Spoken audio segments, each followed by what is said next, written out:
Imagine a world where the skies darken not with the promise of rain, but with the threat of divine retribution. This is the world of the ancient Egyptians, a civilization so advanced in its time that it seemed almost invincible. Yet, in the heart of this powerful empire, a series of events was about to unfold that would challenge the very foundations of its existence.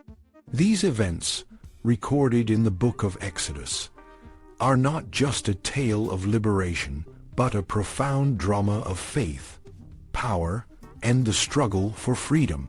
The story begins with a man named Moses, a Hebrew raised in the courts of Pharaoh. Despite his privileged upbringing, Moses cannot ignore the suffering of his people, the Israelites, who are slaves in Egypt. One day, while tending his flock, Moses encounters a burning bush that speaks to him, claiming to be the voice of God. This divine intervention sets in motion a chain of events that will forever change the course of history. Moses, initially reluctant, is tasked with a seemingly impossible mission: to go to Pharaoh and demand the release of the Israelites. He is not alone in this quest.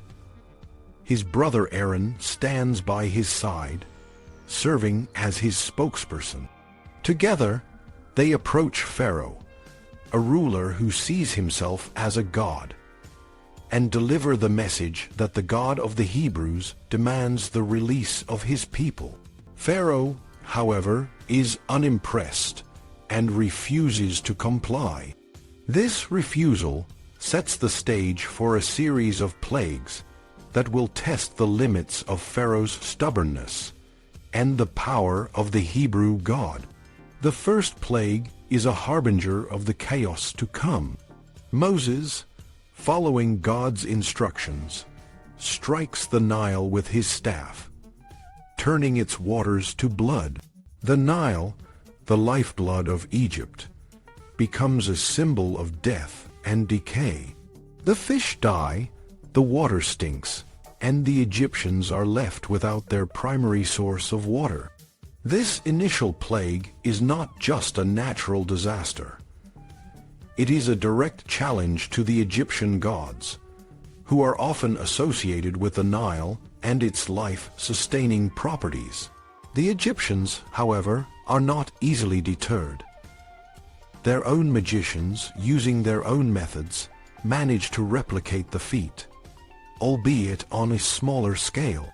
Pharaoh's heart, hardened by his own pride and the perceived power of his gods, remains unchanged.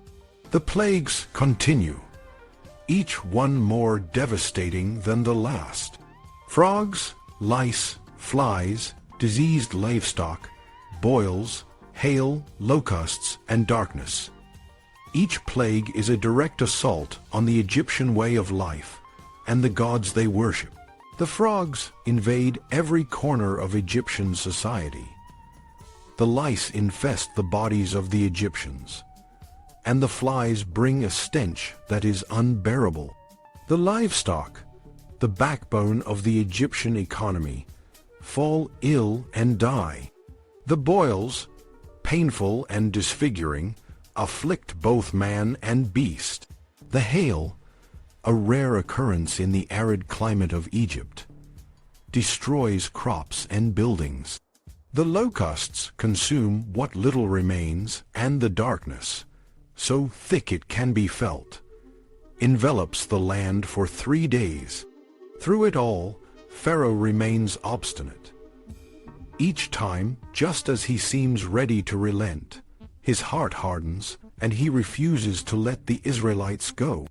The plagues are not just a series of natural disasters. They are a divine demonstration of the futility of human resistance against the will of God.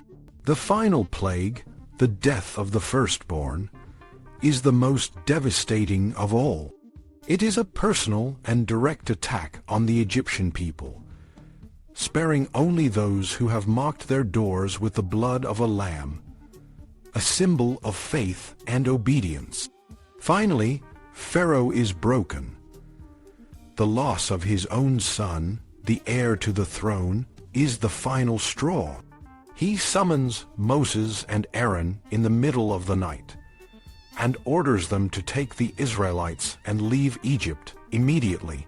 The Israelites, having gathered their belongings and prepared unleavened bread, depart in a hurried exodus, leaving behind the land of their bondage.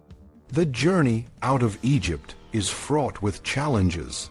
Pharaoh, in a final act of defiance, pursues the Israelites with his army, but the God who has delivered them from slavery does not abandon them.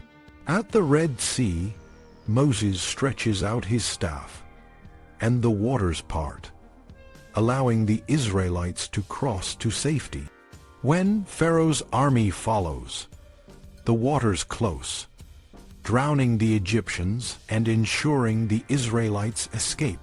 The story of the Exodus is not just a historical account.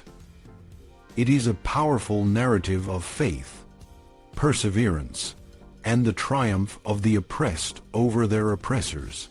It is a reminder that even the most powerful rulers are subject to a higher authority, and that the God of the Hebrews is a God of justice and liberation.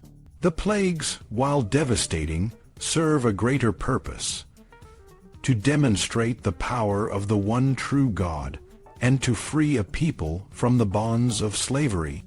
In the end, the story of the Exodus is a story of hope. It is a story that has inspired generations and continues to resonate today. It reminds us that even in the darkest of times, there is always the possibility of liberation and a new beginning. And so, the Israelites, once slaves, emerge as a free people, ready to face the challenges of the wilderness and the promise of a new land. Their journey is just beginning, but the lessons of their past will guide them and inspire us all.